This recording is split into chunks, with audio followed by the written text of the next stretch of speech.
Hey retro fans, welcome to episode 1 of Retro Gaming Memories. If you've watched the trailer, you'll know that this is basically going to be me talking about games and systems that I love, retro games, that I love, the memories that I have for those systems. Now hopefully these memories will be kind of generic enough. They might be a little bit personal. I don't mean in a rude way, I just mean they're obviously my personal memories. But hopefully, you know, as this series goes on, if I get feedback for you guys, you know, it will get better and more along the content that you want to see. Anyway, we'll just dive straight in and see how this goes. This is completely unscripted. I'm making this up as I go along, but you know, it'll be fine. Anyway, I'm going to talk about this, the Atari 2600, or VCS as it was in the US. Yeah. This was the first ever system that I got for my Christmas in 1979 or 80, I think, possibly. Obviously, I was only about 5 at the time. I'd had small consoles, small games like the sort of tabletop electronic things like Firefox, Frogger and that, although they were slightly later, but those kind of things, the kind of battery operated things. But the Atari was the first ever console that I got that plugged into your TV, that turned the TV into a game system. And that was revolutionary, you know, 1979, 1980, something like that. It was revolutionary because I had been exposed to the arcades when I was a kid, on holiday, you know, down in Haggerston Castle and things like that. It was the first time I ever played an arcade machine. And I'll be talking about that in a later episode. But that was my first exposure to video games, and I was hooked. I just absolutely loved it. I was always a kind of loner as a kid, and video games were this real escape where my overactive imagination could go daft. You know, I was a race driver or a fighter pilot or whatever the game was. So I was hooked on the concept of video games, although at that time home video games didn't exist until the Atari came along. And I can't quite remember how it went about, but I do remember there was a shop. I'm from Edinburgh, and there was a shop in Roseburn, which is just near Murrayfield Stadium, if you know Edinburgh at all. There was a shop in Roseburn called Hollywood Video, and that was our local video store. We used to go there and rent videos back in the day. And it was a guy, and I kind of remember the guy. I have no idea what his name is. But he would have been, at the time, probably late teens, early 20s, something like that. So he was quite young, although he seemed like an old guy to me. You know, I was 6 or something like that. But he sort of ran the video store. I'm sure he was just an employee, but he ran the video store anyway. And I don't know if he was responsible for it or his manager or whatever. But anyway, we went to the video shop one day, and there was these weird-looking videos on the shelf, and I went to look at them because they were colourful boxes and things, and I thought that looks a bit different. And it turns out they were games, Atari 2600 games. Didn't know what they were at the time. But I was looking at the boxes and these colourful pictures, and I was like, what is this? This is fantastic. So the guy could obviously see that I was interested and started talking to me. And you know, asked if I liked video games and things and arcades, and that was me. I was hooked. You know, my dad was looking for videos hovering about, and I was just chatting nonsense to this guy. You know, I'd found a fellow nerd. I didn't know what that was, but you know, that's what it was. Anyway, this shop had bought in a few Atari systems, bearing in mind they were brand new. Now, when these things came out, I think they were about £200 in 1978, 79, and you know, the average wage at the time was about 60 quid or something like that, so it was a lot of money. And the games were about 30 quid each, something like that, £25 to £30. But this video store had, you know, probably about 20 games and a few Atari systems, and what they used to do is you could rent them overnight. It was £2, you went along, you know, you had to be a member of the store, but it was £2, and that got you the Atari console and a game of your choice, and you could rent extra games for an extra fee. It was probably £1, it might have been 50 pence, I can't remember. I could never afford to rent more than one game. On occasion we did birthdays and things like that, but generally I saved up all my pocket money and went in, and I remember paying in pennies one day because I'd saved off. The poor guy must have, you know, hated me forever, but I used to go in, you know, a 6-year-old kid, and pay my pocket money in and rent this system. And you know, you got it in a case, and it was the system and 2 joysticks and the power pack and the RF lead and all that kind of stuff, and the game. And they gave you the box and the manual and everything. It was the whole thing. So that was the first time I remember actually getting the Atari home and renting it and asking if I could use the big TV in the living room, because back in the 80s, you know, late 70s, 80s, you only had one TV. You didn't have, you know, 5 tellies in the house like you do now. So, you know, I was allowed half an hour at the time or whatever, you know, while my mum was making dinner and things, and I would plug up the Atari and play whatever game I'd rented. You know, and these games now, when you look at them, are simplicity personified. You know, there's nothing to them. But when I was a kid, it was just endless hours of entertainment. You know, it was astounding. And I remember just going daft with these things. But I used to rent them all the time, you know, as often as I could. And there was one Christmas, it was probably 1980 or maybe 81, I can't remember. Because like I say, I was a young kid, you know, and my memory's pretty good for all this stuff, but some dates, especially when I was that young. But anyway, 1980, 81, something like that, Christmas morning. And I go through the living room, you know, all our presents are all there. And there's this big box. And me being me, I want to go straight for the big box, but my mum's, you know, hyping things up and all that kind of stuff, because obviously she had spent a lot of money and didn't want me just jumping straight in. So after opening all the other presents that everybody had got me, which was fantastic, I opened this big box, and there it was, my very own Atari VCS, Atari 2600. And I was ecstatic. I probably, you know, made a noise that only dogs outside would hear. I had my very own Atari. I didn't need to rent it anymore. And it said on the box, comes with combat. I'm like, what is combat? This sounds awesome. And it turns out, I have it here. I have all my stuff stacked up, excuse me, but there we go. That is combat. Get rid of the glare. And you know, it's based on an arcade game, which was very simple, but this was just awesome. Now you got this pack-in game, and it's for 2 players. You can't play it yourself. There's no 1-player game. There is no AI. It's a 2-player game. But getting this and opening it up, and there's a cartridge there. Getting that cartridge and spending, you know, I must have spent 5 minutes looking at that, because it's got all the game titles and things. I'm like, what is all this stuff? What are all these awesome things? And then the manual, and I did have a sniff.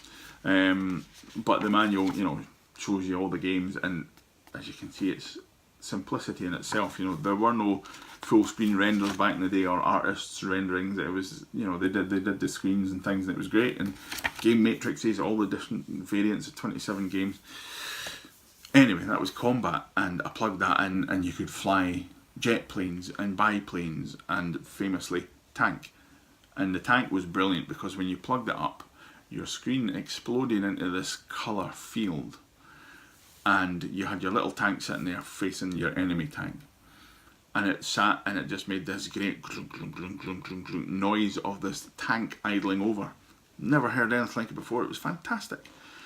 Press the fire button and all hell broke loose. You know, the tank bounced and spun off into the walls, and it was astounding, and it was just awesome. And you could play all sorts of daft things, like you could swerve your bullets, like radio controlled bullets, radio controlled guided missiles, that's the thing. You could have invisible mazes and all sorts of things. They got really inventive, because the guys obviously knew that the system couldn't handle the graphics of the arcade, so they got really inventive with the gameplay. And that's the thing about Atari, that's its definition really. It's simplicity personified.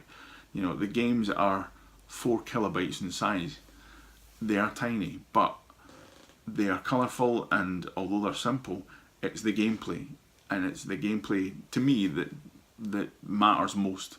You know, a game can look pretty shoddy, but if it plays great, I'm in, you know. And I'll be talking about all that kind of stuff as well in a later video. But combat was awesome. And, you know, I was sorry, I'm going off on a tangent here, but if you remember, I was opening my presents and got Combat, yay! Combat was fantastic, and my mum, as she kind of did over the years, there was a kind of repeating pattern to when she wanted me to get really excited. So I had this in Combat and it was great, and then my mum slipped up and gave me another box and said, there you know, Santa's been, Merry Christmas, and gave me this other box, and I ripped it open, and it was this, Pac-Man. And you know, this is a really nice version. These games unfortunately aren't the ones I had back in the day, and you know, basically rebought my whole collection and then some. But this is beautiful condition, and it's probably better condition than the one I had, because when I was a kid I just ripped this box in half nearly, which is shameful to say, you know, but it's what I did. And we've moved on now. Look, Pac-Man comes with a colour label, which is the same as the box art, but you know, it's got a colour label and it looks fantastic. And big colour manuals, colour screenshots and everything. Pac-Man, I was over the moon. I had 2 of my very own games. This was astounding. I had never played Pac-Man in the arcade, so my first exposure to Pac-Man as a video game was on the Atari 2600. And it's generally loathed by the community as, you know, alongside E.T. as being one of the worst games ever released on the system. And I think both of those are unfair.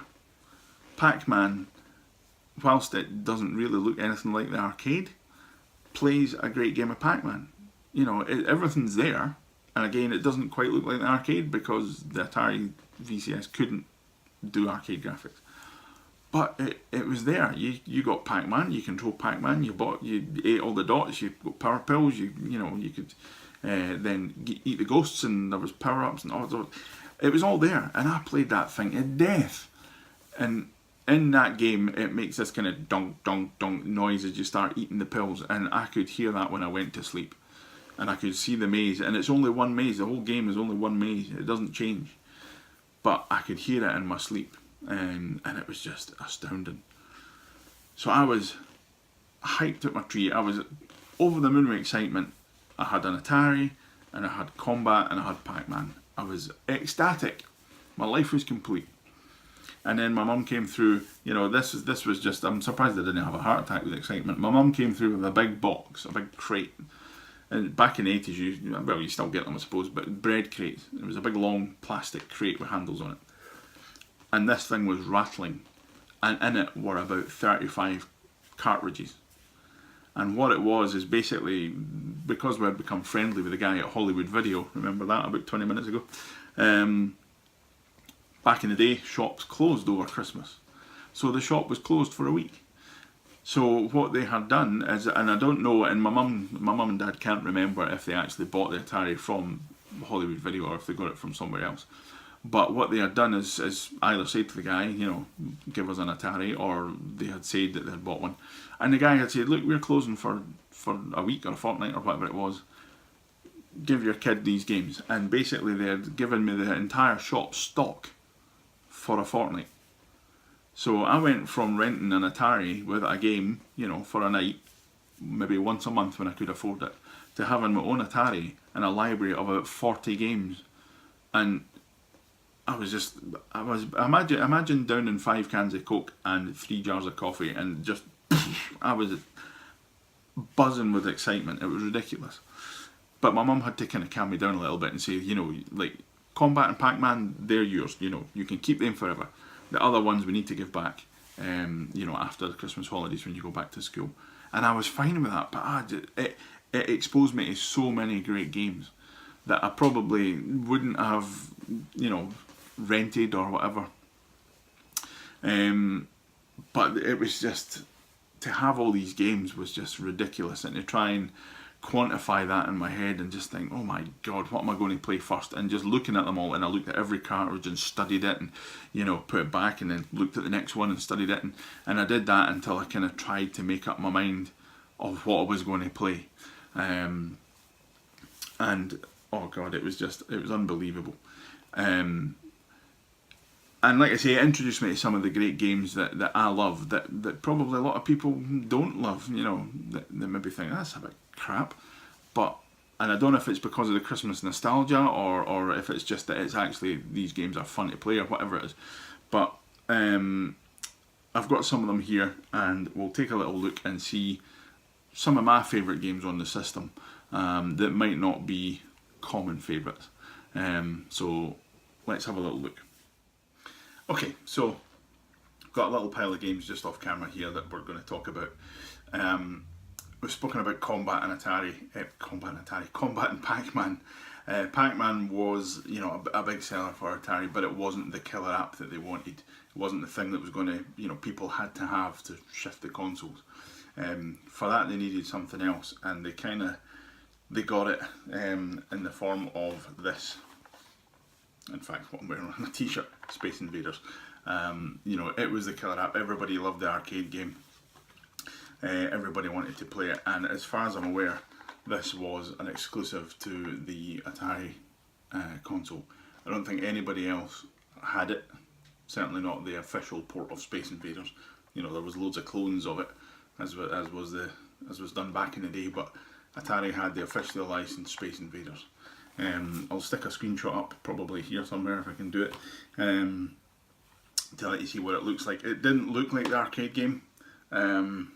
It didn't specifically sound like the arcade game, but it did a no bad job. You could, it played like the arcade game, and that was the thing. You could play an interpretation of Space Invaders on your home console in your house, which, for the time was revolutionary.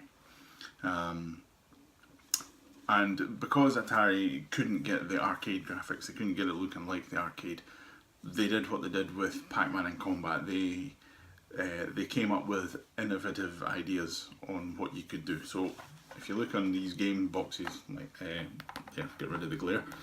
There's 112 games on this. There's not actually 112 games, there's 112 variations of Space Invaders. But they got really inventive, and it was quite a brave thing to do. Video game enthusiasts are kind of purists. The first thing that happens when you get a licensed title on a system is they go, that doesn't look like the arcade or whatever. It's immediately compared. So, to be brave enough to say, well, we've got Space Invaders and everybody knows how Space Invaders works, but we're going to muck about with it. We're going to give you moving shields. We're going to give you steerable bullets. We're going to give you invisible invaders that only light up when you hit them. There was all these variations of the game which were great fun. There's a two-player game where you can only go halfway across the screen and your friend or whatever controls the other half, or where one of you controls the ship and the other one fires the bullet. It was stuff like that that made the Atari a great system, and just the fact that they were brave enough to try these different things, and sometimes you do wonder what they were smoking, and self-proclaimed the guys at Atari did enjoy some shall we say medicinal innovation back in the day. They smoked quite a lot of herbal fun. Anyway, off topic. That shows up quite a lot when you see the variations of the games, the stuff that they were coming up with. It needed an expanded mind, basically. So I'll put a Space Invaders up there just now. The other thing was the was Atari's strength at selling point was that Atari as a company had a huge arcade division already. They made all their arcade games, so it was natural that they would port those arcade games across to their home system. That was their killer app. You played it in the arcade, you could buy it for your home, and that was just a massive selling point before they started porting over to other systems. But you get games like Missile Command. Now this is a great port, and again, a lot of these games I first played on the Atari, before I played them on the actual arcade systems. So for me, the memories are embedded with the Atari versions, not really the arcade versions. But as I've grown older and played, arcade games like my cabinet there, it's, I've gotten used to the arcade versions. And the arcade version of Missile Command is played with a trackball. But all the Atari games pretty much are played with, excuse me while I bend down off camera, the groundbreaking, innovative, iconic Atari joystick. So, this thing's now, 40 years old, something like that. still works perfectly, and I mean, look at it, it's great. But it was so innovative that it actually says top, so you knew where to hold it, what way up to hold it. And all the manuals pretty much say, hold the fire button towards the top left, this is how you hold it, kind of thing. So playing Missile Command with a joystick, to some people felt horrible and completely alien because they were used to the arcade machine with the trackball and 3 buttons and all sorts of stuff. But it really works. They've done a really good version of it. And I still love playing Missile Command on the Atari. It's a great conversion. Similarly, Asteroids. Same thing. Doesn't look like the arcade version. The arcade version was a vector cabinet, which looks astounding and it glows and all that kind of stuff. And it's a brilliant arcade game and I love it. But this is a great version as well. Again, they had to do the best with what they could, so they did. And it's got everything in it that the arcade's got in it. It's got hyperspace and thrust and left, right, and you shoot the asteroids and they break up into other bits, and there's UFOs and everything's there. And again, there's 66 variations of the game. So these things were expensive. I mean, back in the day, I think, like I say, the games were 25, 30 quid. So you had to get your value out of it. You bought Asteroids. It was a single screen game in the arcade. It didn't do anything. It was one screen of shooting, and that was it. It just repeated over and over. So they decided to chuck in 66 versions of the game just to try and give you value for money and justify, I suppose, the kind of manufacturing cost of these things. I don't remember ever paying 25. I never had 25 quid when I was a kid. I remember buying 2 games. One of them was Outlaw, and it was $7.99 out of Woolworths, which is now the Apple Store in Princes Street. Going in there probably about 1984 when the sales had dipped and post video game crash, and I was trying to get rid of everything, and I had saved up birthday money probably and bought Outlaw, which is based on the arcade game Boot Hill, 2 cowboys shooting at each other. Great game. And the other one is In This Pile, which I'll tell you a little story about in a minute if you haven't fallen asleep by then. Like I say, this is completely unscripted, so see if I'm boring you senseless, please tell me in the comments and I'll strip it back or whatever. But anyway, I'd mentioned before about getting all those games at Christmas. The big racket of 30 odd games from the video store. One of those games was Dodge 'em. This bright pink fluorescent thing. Now, I didn't know it looked like this because all I got was a cartridge. And the cartridge looks like that. Kind of bland, and it doesn't tell you anything, it just says Dodge 'em, that's it. So I didn't know what this was when I plugged it in.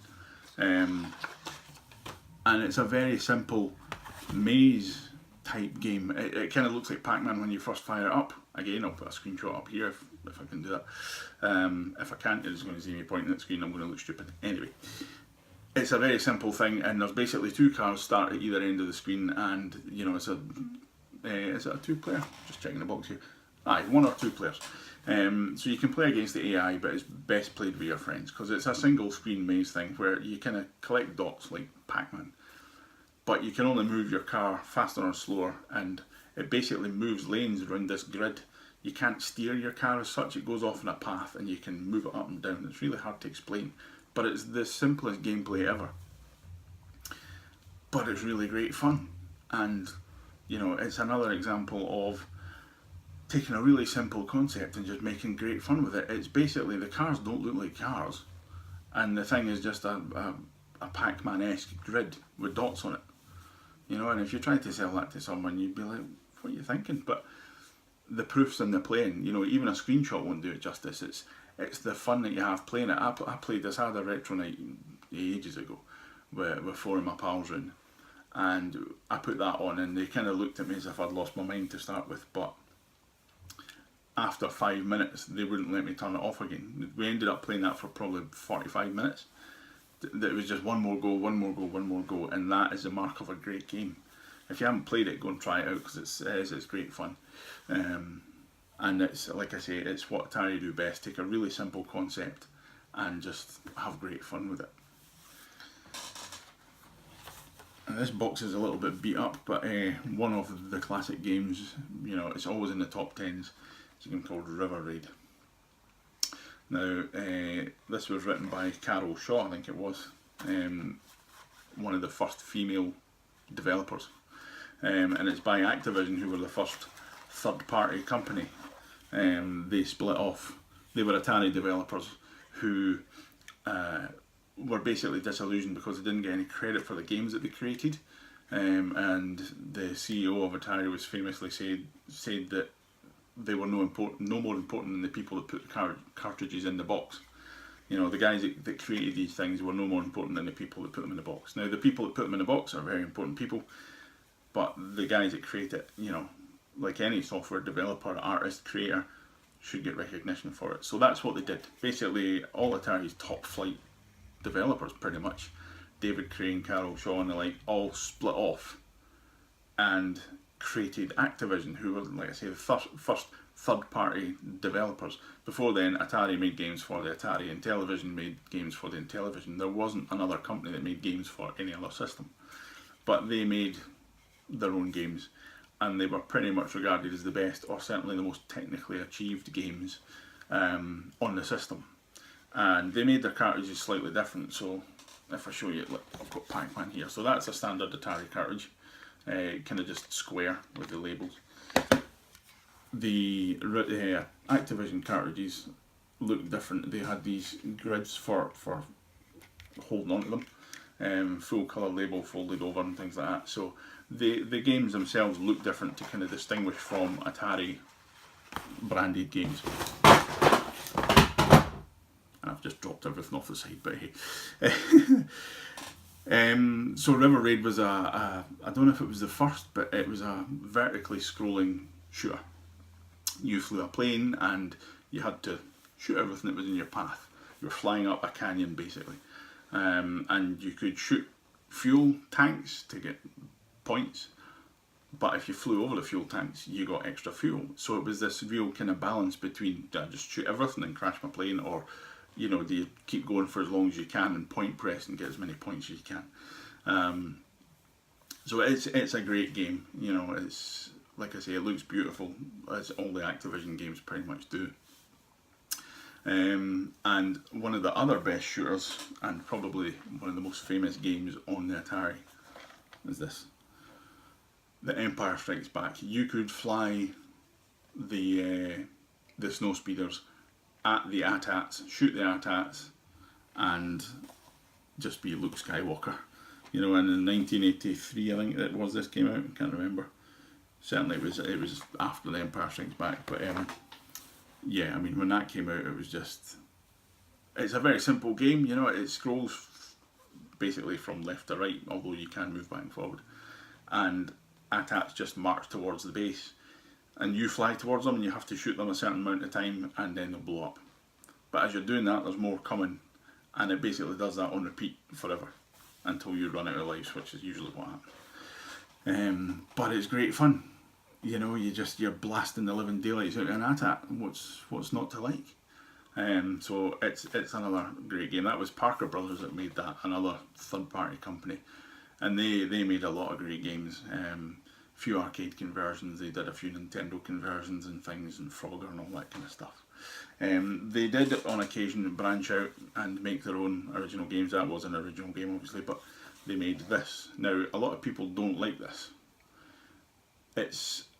It's played with paddle controllers. The Atari had these little paddle controllers, which were, I don't have any at hand actually, but it was basically, instead of using the joystick, it was a disc that you spun, which gave you a bit more analog control over things.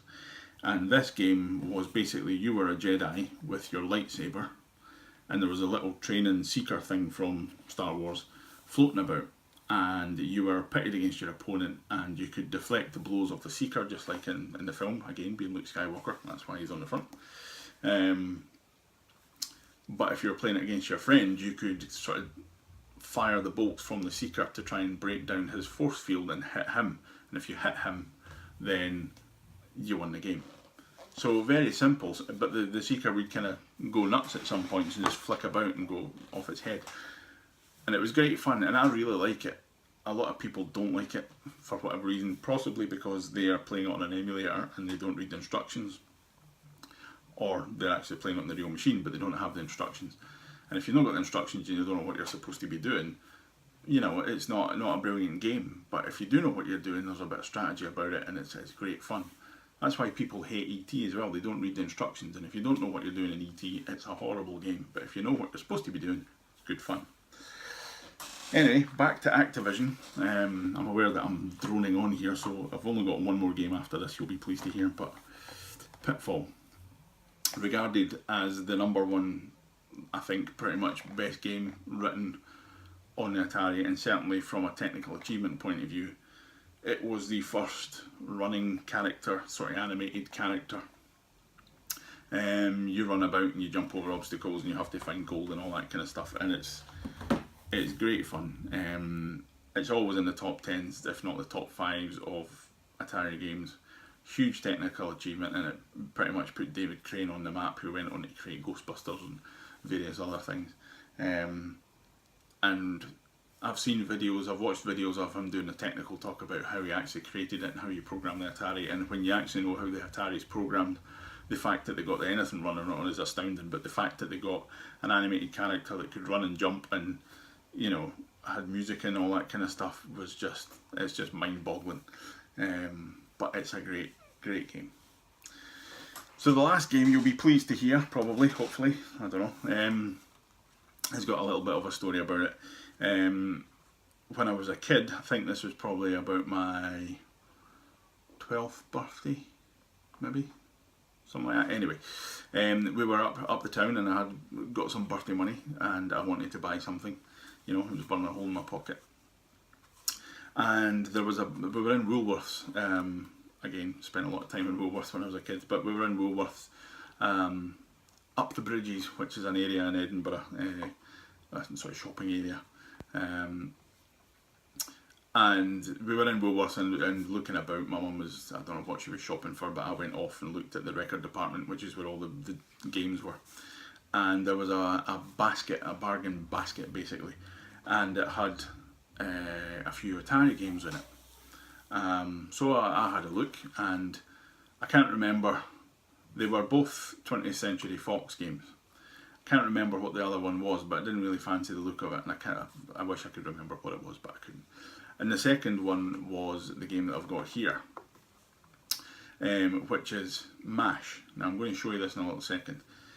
So it's a game based on the TV series, which I was too young to really watch, but the pictures on the back of it, although it doesn't really do it justice, I'll show you the back of it because there's a story. Basically, you can fly helicopters about in it, and I thought, right, I'm a kid, I like flying helicopters, I'm sold.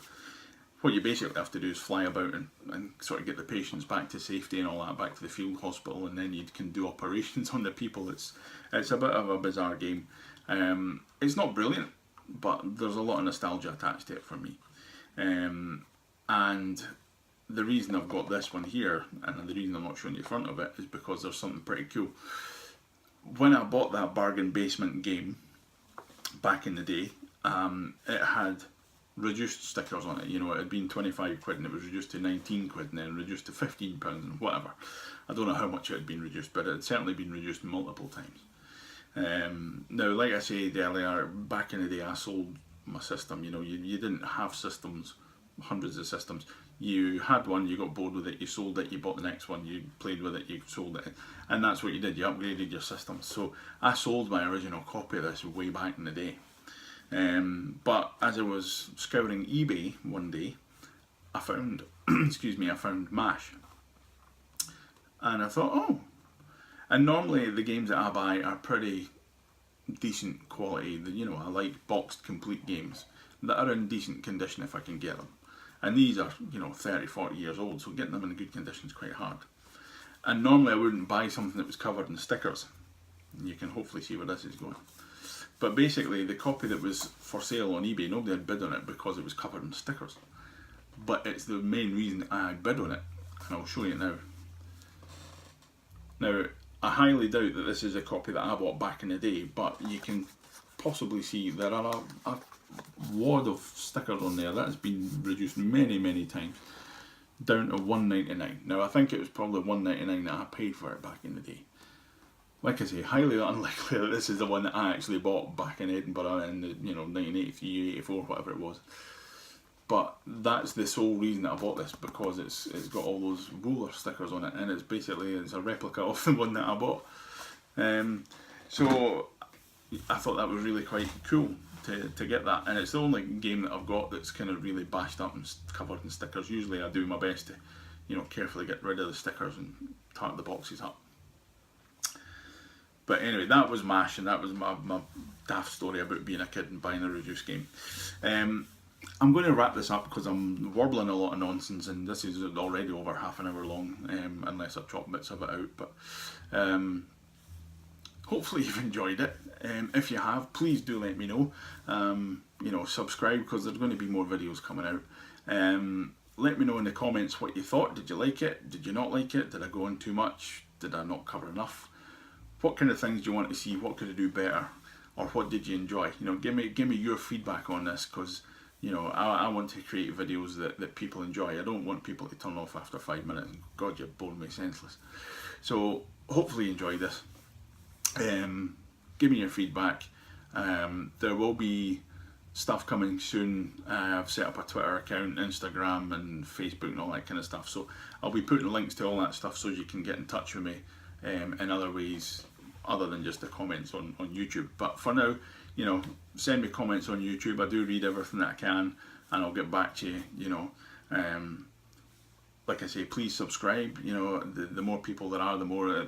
And if people are enthusiastic, it gets me going, and then I'll create more of these videos, and we'll see how it goes. So anyway, I'm going to shut up now. So thanks for watching, and I'll see you soon. Bye.